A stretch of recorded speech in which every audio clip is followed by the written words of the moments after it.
Hi hello ಸ್ನೇಹಿತರೆ, welcome to ನಮ್ಮ ಉದ್ಯೋಗ ಮಾಹಿತಿ. ಸ್ನೇಹಿತರೆ, ಕರ್ನಾಟಕ ರಾಜ್ಯ ಲೋಕಸೇವಾ ಆಯೋಗದಿಂದ ದಿನಾಂಕ 13/9/2024 ಒಂದು ಪತ್ರಿಕಾ ಪ್ರಕಟಣೆಯನ್ನು ಹೊರಡಿಸಲಾಗಿತ್ತು. ಅದೇನಪ್ಪ ಅಂದರೆ ದಿನಾಂಕ 14/9/2024 ಮತ್ತು 15/9/2024 ಏನು ಬ್ಯಾಕ್ವರ್ಡ್ ಕ್ಲಾಸಸ್ ವೆಲ್ಫೇರ್ ಡಿಪಾರ್ಟ್ಮೆಂಟ್ಗೆ ಸಂಬಂಧಪಟ್ಟಂತೆ ಕಡ್ಡಾಯ ಕನ್ನಡ ಭಾಷಾ ಪರೀಕ್ಷೆ ಮತ್ತು ಸ್ಪರ್ಧಾತ್ಮಕ ಪರೀಕ್ಷೆ ನಡೀತಾ ಇತ್ತು. ಆ ಒಂದು ಪರೀಕ್ಷೆಯನ್ನು ಮುಂದೂಡಲಾಗಿದೆ ಎಂಬುದರ ಒಂದು ಪತ್ರಿಕಾ ಪ್ರಕಟಣೆಯನ್ನು ಹೊರಡಿಸಲಾಗಿತ್ತು. ಇದಕ್ಕೆ ಕಾರಣ ಏನಪ್ಪ ಅಂದರೆ ಸರ್ಕಾರ ಪ್ರಮುಖವಾಗಿ ಒಂದು ಆದೇಶವನ್ನು 10/9/2024 ಹೊರಡಿಸಲಾಗಿದ್ದು, ರಾಜ್ಯದಲ್ಲಿನ ವಿವಿಧ ಇಲಾಖೆಗಳ ಗ್ರೂಪ್ ಬಿ ಮತ್ತು ಗ್ರೂಪ್ ಸಿ ಹುದ್ದೆಗಳ ನೇಮಕಾತಿಗೆ ಸಂಬಂಧಪಟ್ಟಂತೆ 3 ವರ್ಷಗಳ ವಯೋಮಿತಿ ಸಡಿಲಿಕೆಯನ್ನು ಮಾಡುವುದರ ಮೂಲಕವಾಗಿ ಈಗಾಗಲೇ ಅಂದರೆ 13/3/2024 ಹೊರಡಿಸಿರ್ತಕ್ಕಂತಹ ಅಧಿಸೂಚನೆಗಳಾಗಿರಬಹುದು ಮತ್ತು ಮುಂದಿನ 1 ವರ್ಷದಲ್ಲಿ ಹೊರಡಿಸಲಾಗುವ ಅಧಿಸೂಚನೆಗಳಿಗೆ ಸಂಬಂಧಪಟ್ಟಂತೆ 3 ವರ್ಷಗಳ ವಯೋಮಿತಿ ಸಡಿಲಿಕೆಯನ್ನು ಮಾಡಿ ಸರ್ಕಾರ ಆದೇಶವನ್ನು ನೀಡಿರುವುದರಿಂದ ಈ ಒಂದು ನಿರ್ಧಾರವನ್ನು ತೆಗೆದುಕೊಳ್ಳಲಾಗಿತ್ತು.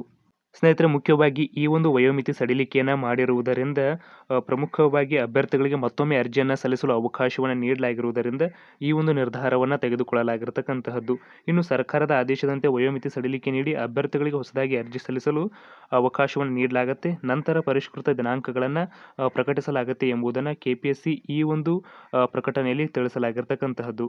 ಸ್ನೇಹಿತರೆ, ಮುಖ್ಯವಾಗಿ ಮಾರ್ಚ್ 13/2024 ನಂತರ ಯಾವ ಹುದ್ದೆಗಳಿಗೆ ಸಂಬಂಧಪಟ್ಟಂತೆ ನೋಟಿಫಿಕೇಶನ್ ಆಗಿತ್ತು ಆ ಎಲ್ಲ ಹುದ್ದೆಗಳ ನೇಮಕಾತಿಗೆ ಸಂಬಂಧಪಟ್ಟಂತೆ ಸ್ಪರ್ಧಾತ್ಮಕ ಪರೀಕ್ಷೆಯನ್ನು ಮುಂದೂಡಿರ್ತಕ್ಕಂಥದ್ದು. ಇದರಲ್ಲಿ ಗ್ರಾಮೀಣಾಭಿವೃದ್ಧಿ ಮತ್ತು ಪಂಚಾಯತ್ ರಾಜ್ ಇಲಾಖೆಯಲ್ಲಿನ PDO ಹುದ್ದೆಗಳು ಕೂಡ ಬರುತ್ತೆ.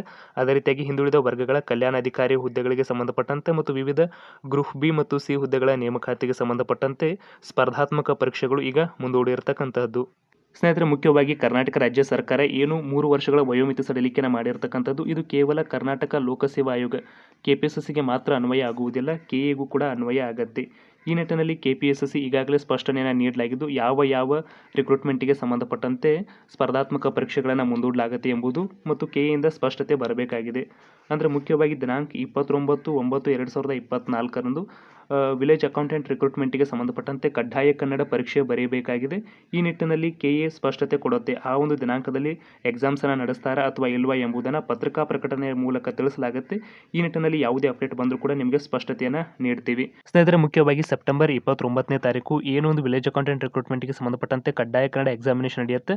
ಆ ಒಂದು ಎಕ್ಸಾಮಿನೇಷನ್ಗೆ ಸಂಬಂಧಪಟ್ಟಂತೆ 10 ದಿನಗಳ ಮುಂಚಿತವಾಗಿ ಹಾಲ್ ಟಿಕೆಟನ್ನು ಬಿಡಬೇಕಾಗುತ್ತೆ. ಒಂದು ವೇಳೆ 10 ದಿನಗಳ ಮುಂಚಿತವಾಗಿ ಹಾಲ್ ಟಿಕೆಟನ್ನು ಬಿಟ್ಟರೆ ಪ್ರಮುಖವಾಗಿ ಕಡ್ಡಾಯ ಕನ್ನಡ ಎಕ್ಸಾಮಿನೇಷನ್ 29ನೇ ತಾರೀಕು ನಡೆಯುತ್ತೆ. ಒಂದು ವೇಳೆ ಹಾಲ್ ಟಿಕೆಟನ್ನು ಬಿಡದೆ ಹೋದರೆ ಪ್ರಮುಖವಾಗಿ ಈ ಒಂದು ಕಡ್ಡಾಯ ಕನ್ನಡ ಎಕ್ಸಾಮಿನೇಷನ್ ಅನ್ನು ಮುಂದೂಡುವ ಚಾನ್ಸಸ್ ಕೂಡ ಹೆಚ್ಚಾಗಿ ಇರತಕ್ಕಂಥದ್ದು. ಇನ್ನು ಕೆಲವೊಂದಿಷ್ಟು ಅಭ್ಯರ್ಥಿಗಳು ಕೇಳ್ತಾ ಇದ್ರು, ಸರ್ಕಾರ ಈ ಒಂದು 3 ವರ್ಷಗಳ ವಯೋಮಿತಿ ಸಡಿಲಿಕೆಯನ್ನು ಮಾಡಿ ಆದೇಶವನ್ನು ಹೊರಡಿಸಲಾಗಿರ್ತಕ್ಕಂಥದ್ದು ಇದು ಮುಖ್ಯವಾಗಿ 402 PSI ಹುದ್ದೆಗಳ ನೇಮಕಾತಿಗೆ ಸಂಬಂಧಪಟ್ಟಂತೆ ಅನ್ವಯ ಆಗತ್ತಾ ಅಂತ. ಮುಖ್ಯವಾಗಿ ಅನ್ವಯ ಆಗುವುದಿಲ್ಲ ಸ್ನೇಹಿತರೆ. ಪ್ರಮುಖವಾಗಿ 402 PSI ಹುದ್ದೆಗಳಿಗೆ ಸಂಬಂಧಪಟ್ಟಂತೆ ಇದು 2-3 ವರ್ಷಗಳ ಹಿಂದಿನ ಒಂದು ನೇಮಕಾತಿಗೆ ಸಂಬಂಧಪಟ್ಟಂತೆ ಆಗಿರೋದ್ರಿಂದ ಪ್ರಮುಖವಾಗಿ ಇದು ಅನ್ವಯ ಆಗುವುದಿಲ್ಲ ಮತ್ತು KS ಹುದ್ದೆಗಳ ನೇಮಕಾತಿಯು ಕೂಡ ಈ ಒಂದು 3 ವರ್ಷಗಳ ವಯೋಮಿತಿ ಸಡಿಲಿಕೆ ಅನ್ವಯ ಆಗುವುದಿಲ್ಲ. ಮುಖ್ಯವಾಗಿ ಸ್ನೇಹಿತರೆ, ಸರ್ಕಾರ 3 ವರ್ಷಗಳ ವಯೋಮಿತಿ ಸಡಿಲಿಕೆಯನ್ನು ಮಾಡೋದರ ಮೂಲಕವಾಗಿ ಏನು ಆದೇಶವನ್ನು ಹೊರಡಿಸಲಾಗಿರತಕ್ಕಂತಹದ್ದು ಪ್ರಮುಖವಾಗಿ ಈ ಒಂದು ಗ್ರೂಪ್ ಬಿ ಮತ್ತು ಗ್ರೂಪ್ ಸಿ ಹುದ್ದೆಗಳ ನೇಮಕಾತಿಗೆ ಸಂಬಂಧಪಟ್ಟಂತೆ ಈಗಾಗಲೇ ಅರ್ಜಿಯನ್ನು ಸಲ್ಲಿಸಿರ್ತಕ್ಕಂಥ ಅಭ್ಯರ್ಥಿಗಳು ಮತ್ತೆ ಅರ್ಜಿ ಸಲ್ಲಿಸುವ ಯಾವುದೇ ರೀತಿಯಾಗಿರ್ತಕ್ಕಂಥ ಅವಶ್ಯಕತೆ ಇರುವುದಿಲ್ಲ.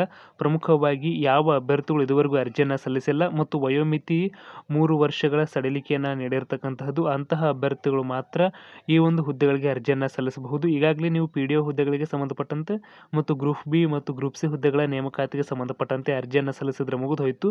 ಮತ್ತೆ ಯಾವುದೇ ಕಾರಣಕ್ಕೂ ಹೊಸದಾಗಿ ಅರ್ಜಿಯನ್ನು ಸಲ್ಲಿಸುವ ಅವಶ್ಯಕತೆ ಇರುವುದಿಲ್ಲ.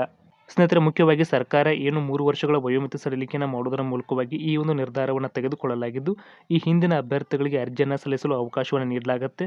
ಅರ್ಜಿಯನ್ನು ಸಲ್ಲಿಸಿದ ನಂತರ ಆ ಎಲ್ಲ ಪ್ರೊಸೆಸ್ ಮುಗಿದ ನಂತರದಲ್ಲಿ ವಿವಿಧ ಸ್ಪರ್ಧಾತ್ಮಕ ಪರೀಕ್ಷೆಗಳಿಗೆ ಸಂಬಂಧಪಟ್ಟಂತೆ ಮತ್ತೆ ಮರುಪರೀಕ್ಷಾ ದಿನಾಂಕಗಳನ್ನು ತಿಳಿಪಡಿಸಬಹುದು. ಅಂದರೆ ಮುಖ್ಯವಾಗಿ ಕೆಲವೊಂದಿಷ್ಟು ಹುದ್ದೆಗಳಿಗೆ ಸಂಬಂಧಪಟ್ಟಂತೆ ಸ್ಪರ್ಧಾತ್ಮಕ ಪರೀಕ್ಷೆ ಮುಂದೂಡಬಹುದು ಮತ್ತು ಕೆಲವೊಂದಿಷ್ಟು ಸ್ಪರ್ಧಾತ್ಮಕ ಪರೀಕ್ಷೆಗಳಿಗೆ ಸಂಬಂಧಪಟ್ಟಂತೆ ಈಗಾಗಲೇ ನಿಗದಿಪಡಿಸಿರ್ತಕ್ಕಂತಹ ದಿನಾಂಕದಲ್ಲಿ ನಡೆಯಬಹುದು. ಅಂದರೆ ಮುಖ್ಯವಾಗಿ ಸ್ನೇಹಿತರೆ, ಇಲ್ಲಿ ಒಂದು ವಿಷಯವನ್ನು ಗಮನಿಸಬಹುದು. ಗ್ರಾಮೀಣಾಭಿವೃದ್ಧಿ ಮತ್ತು ಪಂಚಾಯತ್ ರಾಜ್ ಇಲಾಖೆಯಲ್ಲಿನ PDO ಹುದ್ದೆಗಳ ನೇಮಕಾತಿಗೆ ಸಂಬಂಧಪಟ್ಟಂತೆ HKಗೆ ಸಂಬಂಧಪಟ್ಟಂತೆ ನವೆಂಬರ್ ತಿಂಗಳಲ್ಲಿ ನವೆಂಬರ್ 16 ಮತ್ತು 17ನೇ ತಾರೀಕು ಸ್ಪರ್ಧಾತ್ಮಕ ಪರೀಕ್ಷೆ ಇರತಕ್ಕಂಥದ್ದು. ಅದೇ ರೀತಿಯಾಗಿ ನಾನ್ HKಗೆ ಸಂಬಂಧಪಟ್ಟಂತೆ ಡಿಸೆಂಬರ್ 7 ಮತ್ತು 8ನೇ ತಾರೀಕು ಈ ಒಂದು ಹುದ್ದೆಗಳಿಗೆ ಸಂಬಂಧಪಟ್ಟಂತೆ ಸ್ಪರ್ಧಾತ್ಮಕ ಪರೀಕ್ಷೆ ಮತ್ತು ಕನ್ನಡ ಭಾಷಾ ಪರೀಕ್ಷೆಗಳಿರ್ತಕ್ಕಂತಹದ್ದು.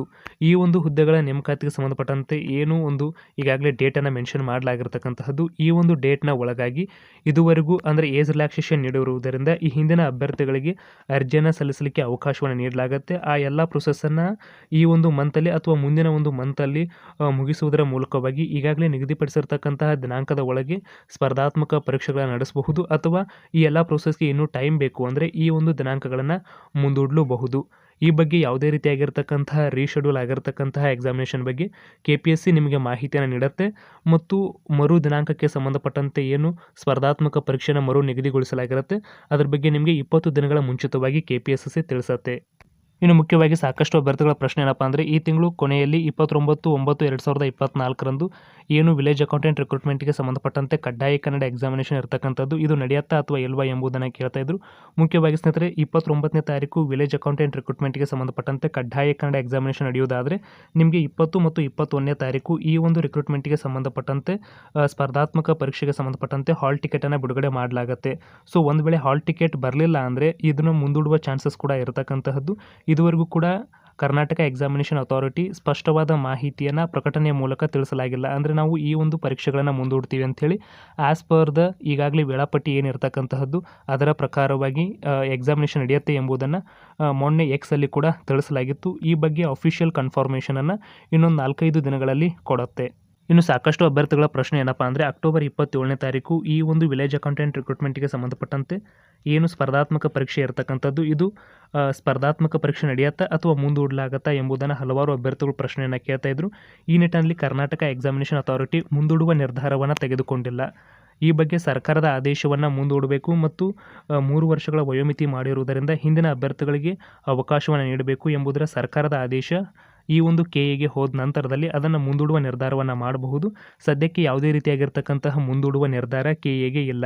ಈ ನಿಟ್ಟಿನಲ್ಲಿ KA ಯಾವ ರೀತಿಯಾಗಿ ನಿರ್ಧಾರವನ್ನು ತೆಗೆದುಕೊಳ್ಳಲಾಗುತ್ತೆ ಎಂಬುದರ ಬಗ್ಗೆ ಇನ್ನು ಕೆಲವೊಂದಿಷ್ಟು ದಿನಗಳ ನಂತರದಲ್ಲಿ ಸ್ಪಷ್ಟೀಕರಣವನ್ನು ನೀಡಲಾಗುತ್ತೆ. ಈ ಬಗ್ಗೆ ನಾವು ನಿಮಗೆ ಅಪ್ಡೇಟನ್ನು ಮಾಡ್ತೀವಿ. ಸ್ನೇಹಿತರೆ ಮುಖ್ಯವಾಗಿ ಅಭ್ಯರ್ಥಿಗಳೊಂದು ಅಂಶವನ್ನು ಗಮನಿಸಬಹುದು. ಸದ್ಯಕ್ಕೆ ಈ ಒಂದು ಗ್ರೂಪ್ ಬಿ ಹುದ್ದೆಗಳ ನೇಮಕಾತಿಗೆ ಸಂಬಂಧಪಟ್ಟಂತೆ ಮತ್ತು KPSCಯ ಕೆಲವೊಂದಿಷ್ಟು ರಿಕ್ರೂಟ್ಮೆಂಟ್ಗೆ ಸಂಬಂಧಪಟ್ಟಂತೆ ಸ್ಪರ್ಧಾತ್ಮಕ ಪರೀಕ್ಷೆಗಳನ್ನು ಮುಂದೂಡಲಾಗುತ್ತೆ ಎಂಬುದರ ಸ್ಪಷ್ಟವಾದ ಮಾಹಿತಿಯನ್ನು ಬಿಟ್ಟರೆ ಕರ್ನಾಟಕ ಎಕ್ಸಾಮಿನೇಷನ್ ಅಥಾರಿಟಿಯಿಂದಾಗಲಿ ಮತ್ತು ಕೆಲವೊಂದಿಷ್ಟು ಇಲಾಖೆಗಳಿಂದಾಗಲಿ ಸ್ಪರ್ಧಾತ್ಮಕ ಪರೀಕ್ಷೆಗಳನ್ನು ಮುಂದೂಡುವುದರ ಬಗ್ಗೆ ಸ್ಪಷ್ಟವಾದ ಮಾಹಿತಿ ಇನ್ನೂ ಕೂಡ ಬಂದಿಲ್ಲ. ಈ ನಿಟ್ಟಿನಲ್ಲಿ ಯಾವುದಾದ್ರೂ ನಿರ್ಧಾರವನ್ನು ತೆಗೆದುಕೊಳ್ಳುವುದಿದ್ರೂ ಕೂಡ ಒಂದು ವಾರದ ಮುಂಚಿತವಾಗಿ ತೆಗೆದುಕೊಳ್ತಾರೆ. ಈಗ ಯಾವ ರೀತಿ ಸಡನ್ನಾಗಿ ಗ್ರೂಪ್ ಬಿ ಎಕ್ಸಾಮ್ಸನ್ನು ಮುಂದೂಡಲಾಗಿದ್ದು ಈ ರೀತಿ ನಿರ್ಧಾರವನ್ನು ಮತ್ತೊಮ್ಮೆ ತೆಗೆದುಕೊಳ್ಳುವುದಿಲ್ಲ. ಅಭ್ಯರ್ಥಿಗಳಿಗೆ ಒಂದು ವಾರಗಳ ಮುಂಚಿತವಾಗಿಯೇ ಹೇಳಬೇಕಾಗತ್ತೆ. ಸೊ ಈ ನಿಟ್ಟಿನಲ್ಲಿ ಹಲವಾರು ರಿಕ್ರೂಟ್ಮೆಂಟ್ಗೆ ಸಂಬಂಧಪಟ್ಟಂತೆ ಸ್ಪರ್ಧಾತ್ಮಕ ಪರೀಕ್ಷೆಗೆ ಸಂಬಂಧಪಟ್ಟಂತೆ ಏನು ಹಾಲ್ ಟಿಕೆಟನ್ನು ಬಿಡುಗಡೆ ಮಾಡಲಾಗುತ್ತೆ ಅದನ್ನು 10 ದಿನಗಳ ಮುಂಚಿತವಾಗಿ ಬಿಡುಗಡೆ ಮಾಡಲಾಗುತ್ತೆ. ಒಂದು ವೇಳೆ ಹಾಲ್ ಟಿಕೆಟ್ ಬಿಡುಗಡೆ ಮಾಡಲಿಲ್ಲ ಯಾಕೋ ಲೇಟ್ ಆಗ್ತಿದೆ ಅಂದರೆ ಆ ಒಂದು ಪರೀಕ್ಷೆಗಳನ್ನು ಮುಂದೂಡುವ ಚಾನ್ಸಸ್ ಇರತಕ್ಕಂತಹದ್ದು. ಈ ಬಗ್ಗೆ ಪತ್ರಿಕಾ ಪ್ರಕಟಣೆಯ ಮೂಲಕ ಕರ್ನಾಟಕ ಎಕ್ಸಾಮಿನೇಷನ್ ಅಥಾರಿಟಿ ಆಗಲಿ ಮತ್ತು KPSC ಆಗಲಿ ಆಯಾ ಕಾಲಕ್ಕೆ ಸಂಬಂಧಪಟ್ಟಂತೆ ಸ್ಪಷ್ಟೀಕರಣವನ್ನು ನೀಡಲಾಗುತ್ತೆ. ಸ್ನೇಹಿತರೆ ಮುಖ್ಯವಾಗಿ ಇದಿಷ್ಟು ಇವತ್ತಿನ ಒಂದು ಪ್ರಮುಖ ಮಾಹಿತಿಯಾಗಿತ್ತು. ಇದೇ ರೀತಿ ಹೆಚ್ಚಿನ ಮಾಹಿತಿ ಅಪ್ಡೇಟ್ಸನ್ನು ಪಡೆಯಲು ನಮ್ಮ ಚಾನೆಲ್ ಸಬ್ಸ್ಕ್ರೈಬ್ ಮಾಡಿ ಮತ್ತು ಪಕ್ಕದಲ್ಲಿ ಕಾಣುವ ಬೆಲ್ ಬಟನನ್ನು ಕೂಡ ಕ್ಲಿಕ್ ಮಾಡಬಹುದು. ಸಿಗೋಣ ಮತ್ತೊಂದು ಪ್ರಮುಖ ವಿಡಿಯೋದೊಂದಿಗೆ. ಧನ್ಯವಾದಗಳು.